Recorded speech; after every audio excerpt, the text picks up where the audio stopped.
Welcome to the Humanity Leadership Podcast. My name is David Wheatley. We're here to talk leadership in small, bite-sized and practical chunks. Enjoy.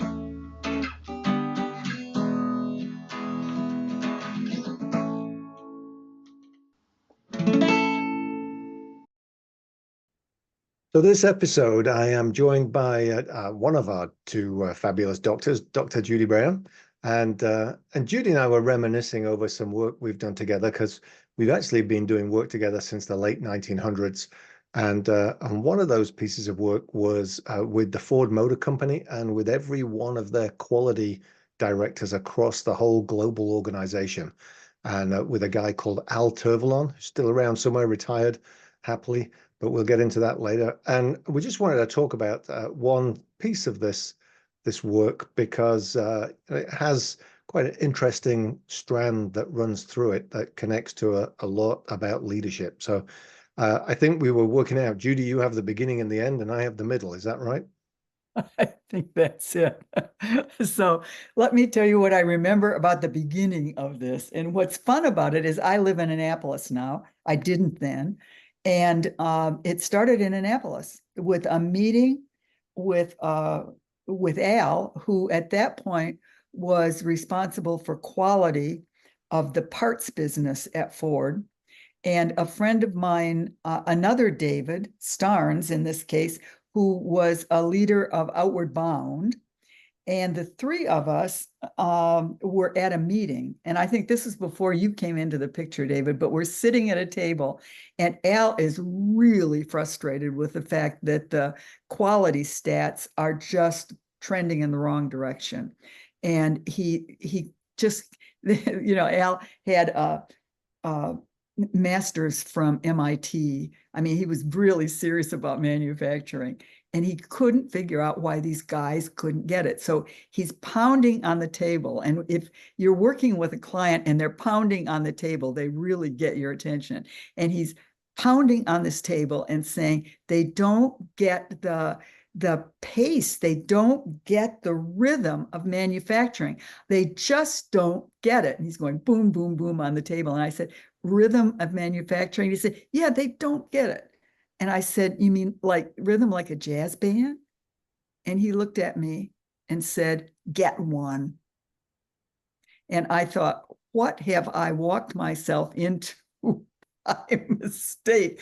Where am I going to get a jazz band? And this, I think, David, is where you come into the picture. So tell me, pick this up from what Yeah. you know this story.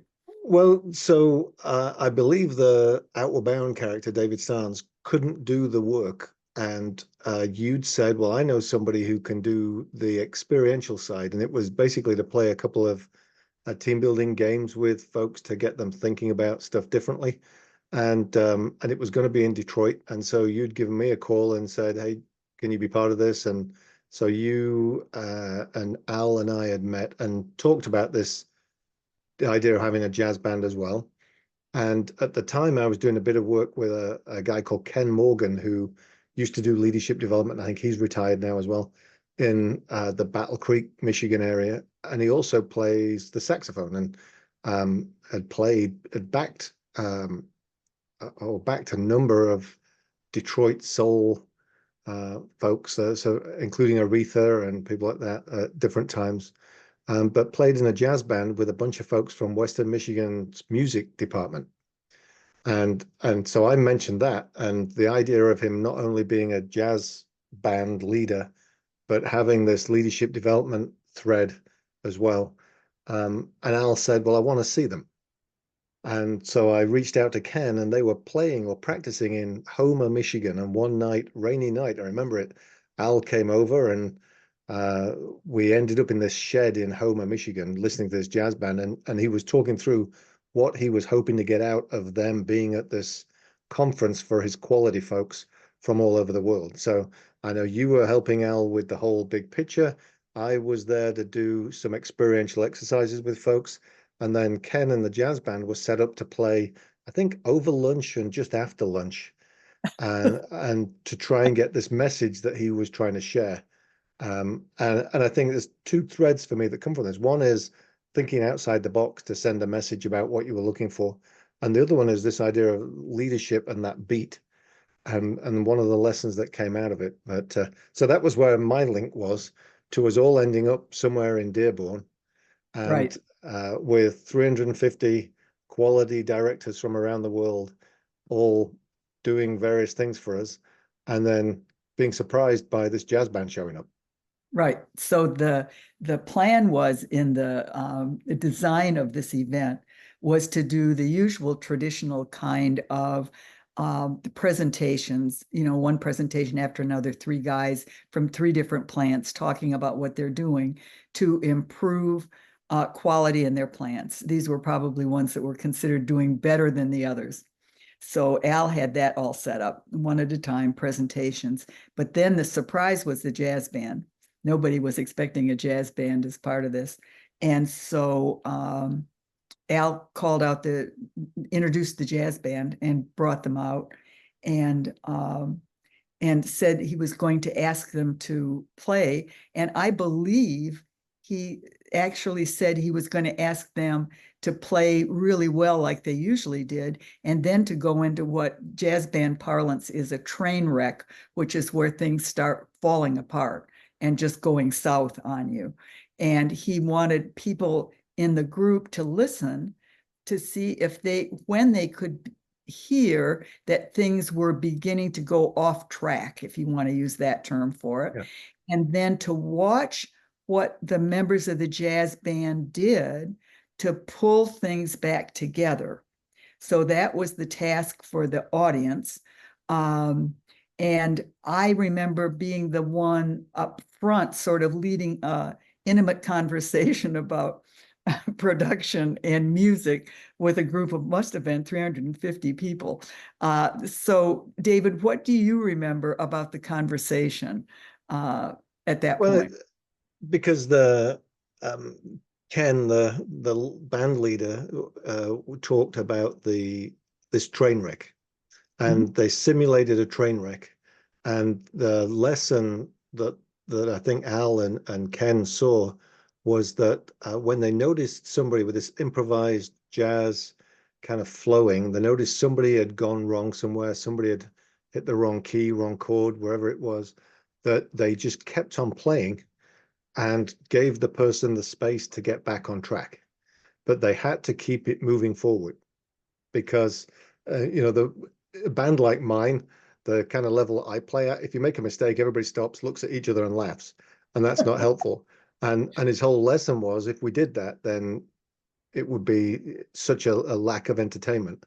And so they play through this train wreck until they get out the other side of it and people get back on the rails. And because they're all talented musicians, it doesn't take them very long to do that. So So that David, the thing that you said about giving them space, giving the one who has made some kind of a mistake that's put them in this situation, space to make it right, essentially. I missed that part of it. This is an add-on at this point, long after this experience learning from it.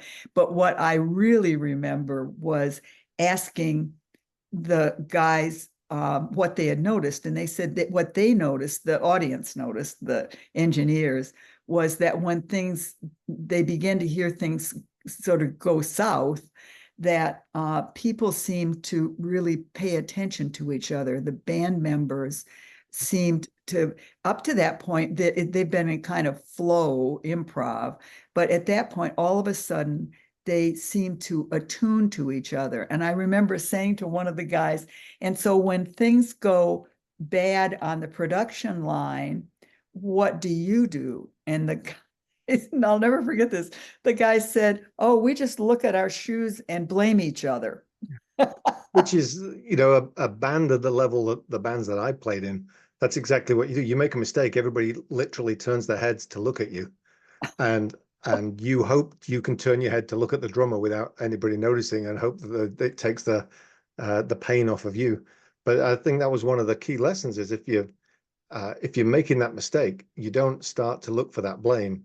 In that kind of world, you just have to keep on playing, and you maybe focus a little bit more, you have some intent, you just don't let you slow it down, but you get into that space and then the people will get back on track because you're kind of supporting them to do so. Right. And I think there's the suggestion that whoever is laying down the pace of this, which is what Tervalon started with, they just don't get the rhythm, the pace. That process gets much clearer. There's much more attention to and as you said, maybe it means slowing it down a little, but it means keeping it moving so everyone can see that it's moving ahead. I was also struck because I remember asking the folks in the room, I said, so how many, because some people said they couldn't pick up that it was falling apart at first. Oh, It really had to get decidedly off track before they could hear it. But there were other people who could hear it right from the start. yeah. And I was curious about that. So I said, I remember saying, how many of you guys, it was probably mostly guys, play a musical instrument? And a surprising number of people raised their hands. And I said, how many of you have family members who have some involvement in music one way or another? More hands went up.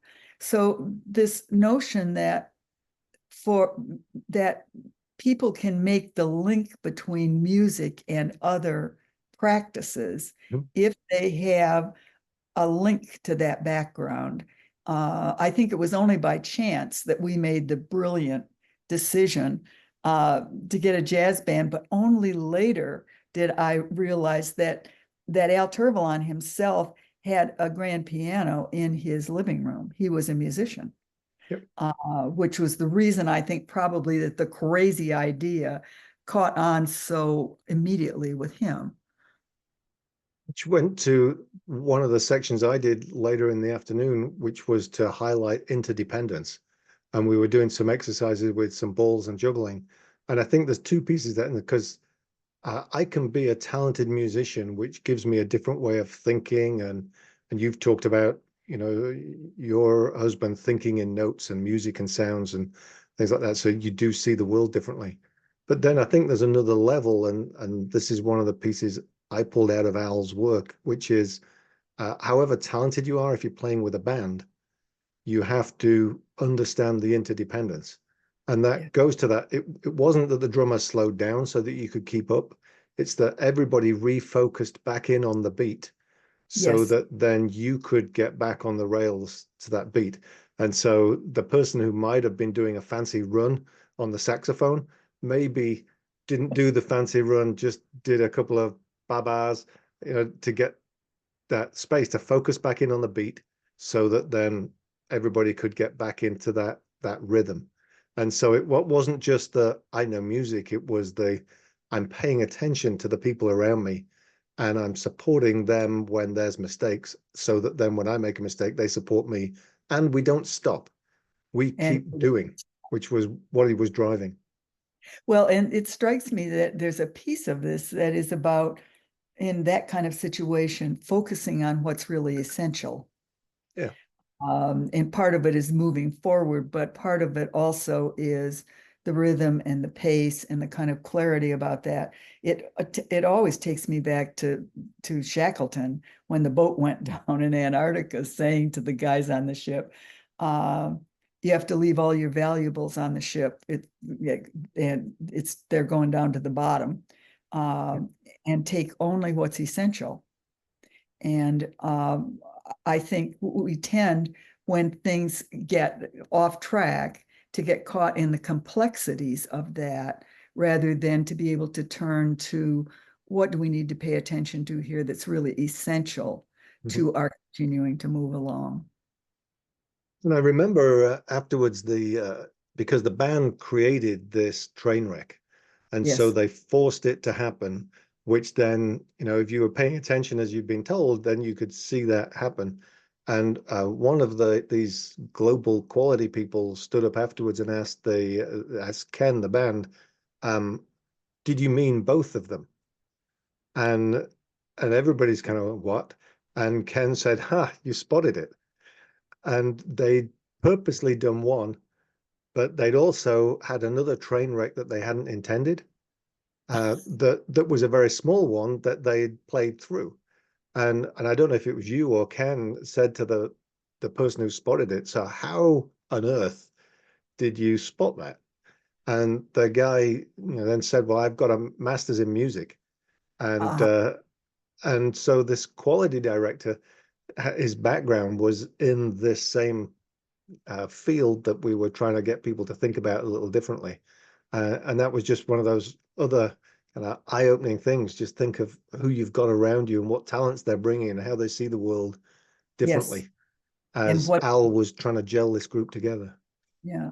And what they can pick up on that nobody else can. I mean, to take this back to the theme of leadership and leadership development, um, I brought to mind, I think, two or three people that I've worked with that I've considered really gifted leaders. One of whom was the CEO of Herman Miller at one point when I did work there. Kerm Campbell, who was a really fine vocal musician, maybe the best boss I ever had, who was dean of the business school at Maryland, Rudy Lamone, who was a saxophonist. Um, and I think sometimes these other practices, deep practices, Mhm. and music might not be the only one. We might have had a conversation about gardening and Yeah, gotten to the same place. But our ability to take something that we know deeply, that we have a profound understanding of the practice of it, and be able to use that to map on something that really needs some attention. yeah, Um, so, and I guess what I'd say, uh, David, to your friends and clients, and that is to be willing to have the courage to do something as crazy as get a jazz band. Uh, because at the time it seemed pretty far out. The other thing about this story that's really interesting is we didn't, when he was pounding on the table and I said jazz band and he said get one, the things that were going to fall into place weren't even present at that point, David. It's what you said. David Starnes couldn't do the work. I've got a friend in Michigan who could. All those things were called into play by the creativity of the idea. And I think sometimes we get a creative idea and then we think, how in the world is this going to happen? And this, in some ways, is a lesson in move with it, keep it moving, and it will take care of itself. yeah, yeah, which goes back to the lesson he was trying to share. Yes, it circles back a wee bit, doesn't Yeah. it? Well, I thought this would be an interesting story to retell and pull the lessons from. So I appreciate you sharing. That's great. And it was fun to get the pieces of the story I knew nothing about that you were carrying. Yeah. So great fun. Storytelling is a really important leadership process. Well, there's a whole other episode very early on that, but maybe we need to come back to that. But Judy, thank you once again for joining me. Thank you, David. It's a pleasure.